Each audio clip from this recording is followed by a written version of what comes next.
Assalamualaikum warahmatullahi wabarakatuh.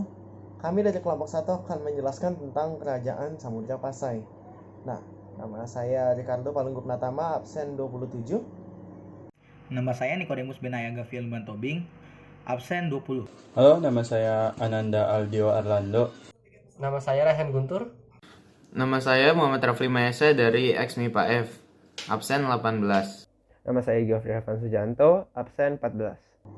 Nah, yang pertama kami akan menjelaskan tentang lokasi dari kerajaan ini sendiri.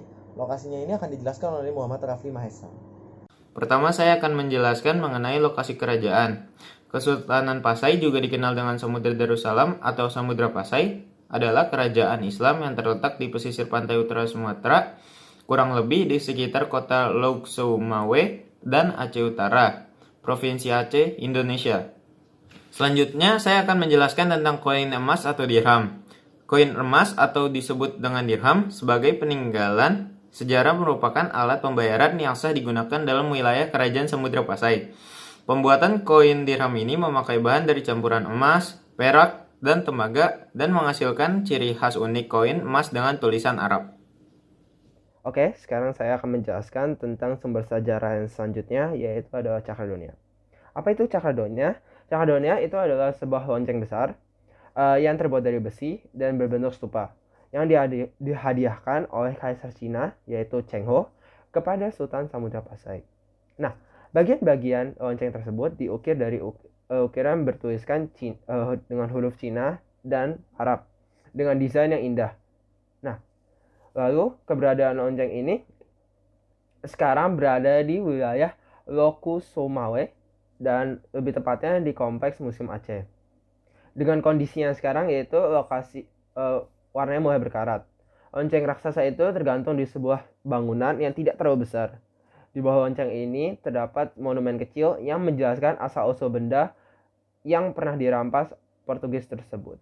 Untuk fungsinya sendiri, ketika dalam kekuasaan Sultan Iskandar Muda, lonceng Cakradonia ini dipakai sebagai alat pemanggil jika ada darurat terjadi di laut. Namun ketika kapal induk Aceh dirampas oleh Portugis, keberadaan lonceng ini sempat berpindah tangan. Usai dikembalikan, lonceng ini ditempatkan di kompleks istana tadi, dan fungsinya pun berubah dari semua sebagai kode jika ada darurat menjadi alat untuk memanggil orang sholat dan penanda berbuka puasa dan lainnya. Oke, sekarang saya akan menjelaskan tentang sumber sejarah selanjutnya, yaitu adalah naskah surat Sultan Zainal Abidin. Terdapat peninggalan naskah surat yang dituliskan oleh Sultan Zainal Abidin yang selanjutnya dikirimkan kepada Kapten Moran sebelum dirinya meninggal. Naskah tersebut dituliskan dengan menggunakan bahasa Arab. Isi naskah tersebut adalah tentang kondisi Samudra Pasai pada tahun 1511 Masehi ketika Malaka jatuh ke tangan Portugis. Nah, untuk beberapa latar belakangnya yaitu pada saat zaman penjajahan Portugis di Samudra Pasai. Hal ini mendorong Sultan Zainal Abidin bin Mahmud dari Sumatera untuk mengirimkan surat kepada Kapten Mor, yaitu adalah kapten perwakilan Raja Portugis di Malaka. Hal ini bertujuan untuk melaporkan beberapa hal tentang tindakan semena-semena yang dilakukan orang-orang di wilayah otoritasnya. Selanjutnya, kesemena-menaan tersebut dilaporkan karena merugikan Bandar Sumatra atau Sumatera dan mencederai hubungan pihaknya dengan pihak Portugis. Nah, naskah ini mengandung nilai sejarah yang besar karena antara lain memuat sejumlah nama tempat yang terkadang pada masa lampau di zaman tersebut. Sekarang saya Ananda Aldio Arlando akan menjelaskan tentang makam Raja-Raja Pasai. Makam Raja-Raja Pasai merupakan peninggalan sejarah berharga yang sangat melekat mengenai eksistensi Samudra Pasai. Terdapat banyak makam para raja Pasai yang memerintah dari waktu ke waktu. Salah satunya adalah makam Sultan Malik As-Saleh yang terletak di Desa Buringin, Kecamatan Samudra, dengan batu nisan yang ditulis dengan huruf Arab, dan makam Sultan Maulana Al-Zahir yang terletak di sebelahnya. Nah, Sultan Malik As-Saleh ini adalah raja pertama kerajaan Samudra Pasai. Nah, selanjutnya saya akan menjelaskan tentang sumber sejarah yang lain, yaitu makam Perdana Menteri. Nah, makam Perdana Menteri di sini adalah Samudra Pasai juga meninggalkan beberapa makam Perdana Menteri. Salah satu makam Perdana Menteri yang terkenal adalah makam Tengku Yaakob. Kali ini saya akan menjelaskan tentang kehidupan sosial dan politik pada masa Kerajaan Samudra Pasai. Para pedagang asing yang singgah di Malaka, mereka menetap beberapa lama di sana untuk mengurusi perdagangan mereka. Dengan demikian, para pedagang tersebut yang dari berbagai bangsa menetap beberapa lama di sana dan pastinya bergaul dengan penduduk setempat. Kesempatan itu digunakan oleh pedagang Islam dari Gujarat, Persia, dan Arab untuk menyebarkan agama Islam. Dengan demikian, kehidupan sosial masyarakat dapat lebih maju dalam bidang perdagangan dan pelayaran.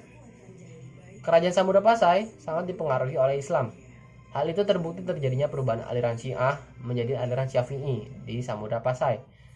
Nah, ternyata perubahan aliran ini mengikuti perubahan di Mesir. Pada saat itu, di Mesir sedang terjadi pergantian kekuasaan dari dinasti Fatimah yang beraliran Syiah kepada dinasti Mameluk yang beraliran Syafi'i. Aliran Syafi'i dalam perkembangannya di Pasai menyesuaikan dengan adat istiadat setempat, sehingga kehidupan sosial masyarakatnya merupakan campuran Islam dengan adat istiadat setempat. Nah, di kesempatan kali ini saya akan menjelaskan tentang siapa raja yang paling berpengaruh dari kerajaan Samudra Pasai ini sendiri. Nah, rajanya itu adalah Sultan Muhammad Malik Az-Zahir. Nah, kenapa dia bisa menjadi raja yang paling berpengaruh? Nah, diceritakan di sini bahwa setelah Sultan Malik Al-Saleh itu wafat pada tahun 1297, kepemimpinan itu digantikan oleh anaknya, yakni Sultan Muhammad Malik Az-Zahir ini sendiri. Nah, pada saat era kepemimpinan ini, sang raja baru ini untuk pertama kali mencetuskan yang namanya koin emas atau dirham sebagai mata uang. Nah, itulah alasannya mengapa dia bisa dikatakan raja paling berpengaruh. Nah, mata uang dirham ini sendiri secara resmi digunakan dalam perdagangan di kerajaan Samudra Pasai pada tahun 1297. Nah, selain mata uang, dia juga ditemukan peninggalan dari Sultan Muhammad ini sendiri berupa cap sultan yang bertuliskan kata Mamlakah Muhammad atau Kerajaan Muhammad. Nah, tulisan nisan kubur Sultan Muhammad ini pernah dibaca oleh peneliti J.P. Moquet, di mana tercantum bahwa Sultan wafat pada tahun 726 Hijriah atau sekitar 1326 Masehi. Sekarang saya akan menjelaskan tentang masa kejayaan Samudra Pasai. Masa kejayaan kerajaan Samudra Pasai tidak luput dari hasil kerja Sultan Zain al-Abidin Malik Az-Zahir yang adalah raja yang menaungi kerajaan Samudra Pasai mulai tahun 1383 hingga tahun 1405 Masehi, hingga mengalami perkembangan pesat di beberapa bidang, yaitu seperti 1. Bidang perekonomian dan perdagangan. Pertumbuhan ekonomi kerajaan Samudra Pasai semakin melejit semenjak mata uang dirham diberlakukan. Kerajaan ini dengan tegaknya berdiri sebagai pusat ekonomi internasional bersama Sultan Malikul Dahir. Salah satu jenis hasil alam yang menjadi ladang ekspor utama kerajaan ini adalah lada. Alhasil, selain memperoleh relasi dagang yang harmonis dengan para pedagang asing, masyarakat juga memperoleh banyak keuntungan dan hidup sejahtera. Bidang yang kedua yaitu bidang sosial dan budaya. Adanya syariat dan hukum Islam sebagai acuan dalam proses kehidupan masyarakat Samudra Pasai, maka keseharian mereka berjalan dengan harmonis. Bahkan karena dianggap memiliki banyak kesamaan dengan kehidupan di Arab, di daerah ini diberi julukan kota Serambi Mekah dan nama itu dikenal hingga sekarang. Berbagai macam adaptasi berkembang hingga ke bidang budaya, di mana masyarakat di kerajaan Samudra Pasai mengadaptasi huruf Arab menjadi bahasa Melayu, dan paduan itu disebut dengan huruf Arab Jawi. Yang ketiga adalah bidang agama. Bidang ini jelas menjadi salah satu kekuatan pada masa kejayaan Samudra Pasai. Dengan syariat Islam yang berlaku, masyarakat hidup dengan keteraturan. Mereka bermazhab Syafi'i dan dekat dengan para tokoh-tokoh Islam. Ketika sang raja mencontohkan segala bentuk ajaran Islam di kesehariannya, hingga banyak rakyat yang tidak beragama Islam akhirnya memilih untuk menganut agama ini. Dari sana dapat dilihat betapa berkembangnya agama Islam di kerajaan Samudra Pasai. Nah, sekarang setelah saya menjelaskan masa kejayaan Samudra Pasai, saya akan menjelaskan masa kemunduran Samudra Pasai. Masa kemunduran kerajaan Samudra Pasai dipengaruhi oleh dua faktor, yaitu faktor internal dan eksternal. Perselisihan yang terjadi di dalam lingkup keluarga kerajaan adalah salah satu faktor internal yang meruntuhkan kedaulatan kerajaan Samudra Pasai. Hal ini memang sering terjadi dalam sebuah tatanan kerajaan di mana terjadi perebutan tahta yang menimbulkan perselisihan serius. Perperangan antar saudara tak terelakkan hingga akhirnya muncul berbagai macam pemberontakan. Ketika itu, Sultan Samudra Pasai sempat meminta bantuan kepada Sultan di kerajaan Malaka. Namun keadaan yang sama sulitnya tengah menimpa mereka berdua, di mana pada tahun 1511 Masehi, kerajaan Malaka akhirnya takluk di tangan Portugal. Selang 10 tahun berikutnya, giliran kerajaan Samudra Pasai yang digempur oleh para penjajah Portugal hingga akhirnya lemah dan runtuh. Oke, mungkin ini saja yang dapat kami sampaikan. Kurang lebihnya mohon maaf. Tapi sebelum kita tutup, saya ingin mengingatkan kembali sekali lagi, jangan lupa untuk komen di bawah. Ya, sekian. Terima kasih. Wassalamualaikum warahmatullahi wabarakatuh.